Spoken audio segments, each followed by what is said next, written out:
want to welcome you to the Ask Jeff YouTube channel. Here's today's question. You made a comment once regarding humility. What do you mean by this? Well, oftentimes when we see concepts, words, whatever they may be in Scripture, we struggle defining them or even describing them. But I think the Bible does an excellent job of describing for us what it means to be humble from God's perspective. For example, some of you may remember way years ago, there was an old country western song came out. It said, "It's hard to be humble when you're perfect in every way." Obviously, it's sarcastic that person was not being, quote, humble. But if you were to ask 100 people, what does it mean to be humble? You might get answers from everything of being willing to take a secondary position, allowing others to go first, not tooting your own horn. There's a lot of different ways to describe it. But let's go from it biblically.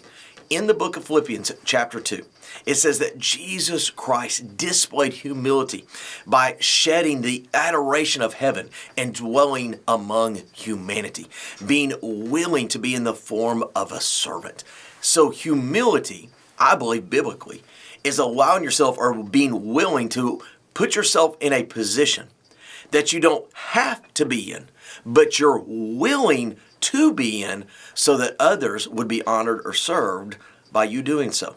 Mark chapter 10, verses 45 and 46 said that Jesus Christ came not to be served, but to serve. There's that humility and to give his life as a ransom for many. So I believe biblical humility means that even though I have the right to be in a position or in a place, I willingly take a secondary place so as to point that person to the truth of Jesus Christ and the faithfulness of his word. Great question. If you have one, send it to askjeff.net.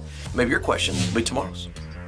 Thanks for being a part of today's daily question. Now, we answer a question each and every day. Please feel free to submit a new question at askjeff.net. We may not have gotten to yours today, but we eventually will continue to be a part of this. Subscribe so you don't miss out on a question every day.